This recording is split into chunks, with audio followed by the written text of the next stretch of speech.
好咁HKADC 繼續喺威尼斯嘅香港館呢度繼續採訪啦。咁我哋好高興咧，咁就請到呢個館嘅另一位嘅 curator Lars，咁佢就坐喺我哋身邊。Thank you for sharing the experience with our audience. Yeah.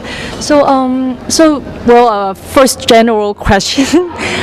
So what do you think about the exhibition after? I mean, this is done and the opening was on Tuesday already open. Yeah. So how do you feel after all? I feel extremely good. I think that the reactions have been overwhelming and fantastic and very, very positive. I think in a way maybe more than I anticipated. Not because of that I think the quality of the exhibition is better than I thought. It is fantastic and I expected that. But actually that this sort of quiet tone that Lee Kit has and this sort of informal way he approaches his audience in a way actually works even in this very loud environment. A lot of people have come in and exactly talked about that they find it such a relief that that he isn't screaming, that it's actually you can slow down and you can take your time and you can and the work comes to you quietly and thoughtfully, and that's very nice, I think. Oh, well, I think I can certainly see the contrast between, for example, the Chinese pavilion and this place, Hong Kong Pavilion, the aesthetics value. It seems to be quite a big contrast. But then probably the audience, the viewers, they can come here to visit later on to try to check it out. But then, for example, the admin-wise and the logistics behind the show, did you encounter any particular problems, for example, for the relevation or any other curatorial aspect?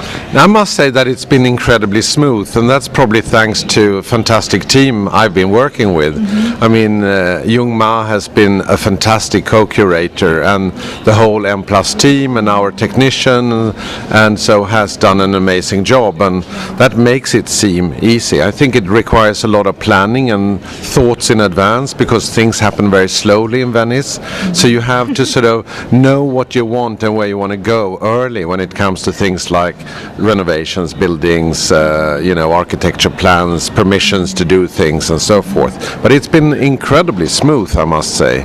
Very well. Easy is maybe saying too much, but it's been a very smooth process. Well, it's wonderful, and I think the Hong Kong audience also realize the M+ team also has launched and will also launch some other educational programs, talks or seminars in Hong Kong. How would that actually relate to the exhibition in Venice here? Then? Well, I think the main thing what we want to achieve there is to create a larger understanding of what this thing that people read about in the newspaper or hear about, this Venice Biennale, what it is, what its history is, and what its importance is, and how it works, and what it does to Hong Kong artists. So, I mean, one of the talks was, of course, about the history of this fantastic event, which has been going on for 120 years, but also, and the architecture and the special pavilions that are there and big events that have happened.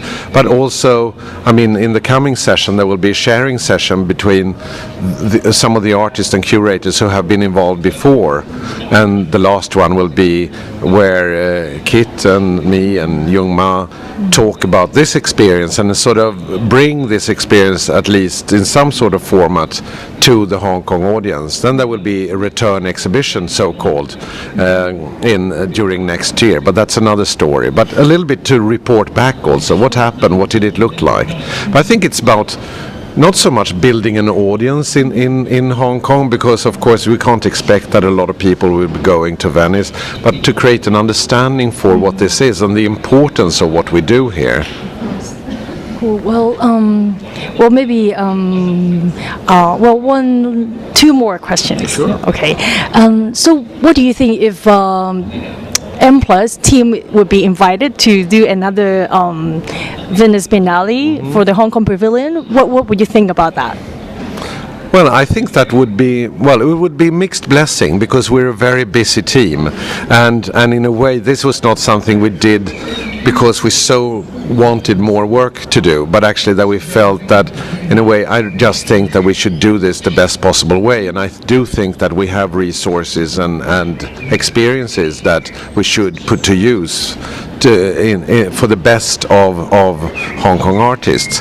So I think that we would most likely say yes, and we would sort of go take it on and try to do it. I'm sure it's going to be during very busy times, as it was this time, but we would do it, and then it would be also, of course, in a way, a message saying that we did this well. Sure. Well, then, do you have any suggestions to HKADC for coordinating the Venice Biennale's Hong Kong Pavilion, or any comments?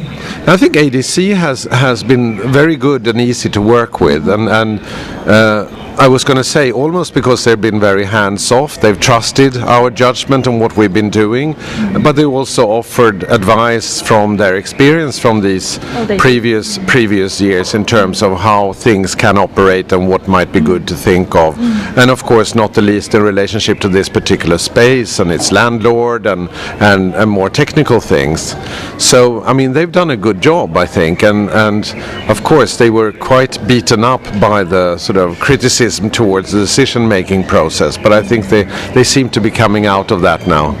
That's nice. Well, maybe one more question, last one. Would you like to recommend any, besides the Hong Kong Pavilion, any other particular shows in town for the Hong Kong audience if they come to Venice to visit later on? Well, you know, I've only been here almost. I have been doing interviews and meeting people and talking to museum groups. There's been an enormous interest. I've made 60 interviews during these 3 days now. So I've hardly seen anything else. But I've seen a few things. And I think one thing I would recommend is actually to go outside the biennial and go to Fondazione Prada and see When Attitudes Become Form, which is an exhibition about the birth of conceptual art about a very important exhibition in 1969 in Switzerland. And I would go in the Arsenale, I would go through the entire Arsenale to the sort of end of the Arsenale exhibition, where there is a large, beautiful work by Walter de Maria, who is one of my absolute favorite artists all time. Well, so thank you. Well, thank you very much. Then 咁香港觀眾應該知道嚟緊應該去邊度揾正嘅嘢睇啦。好，唔該。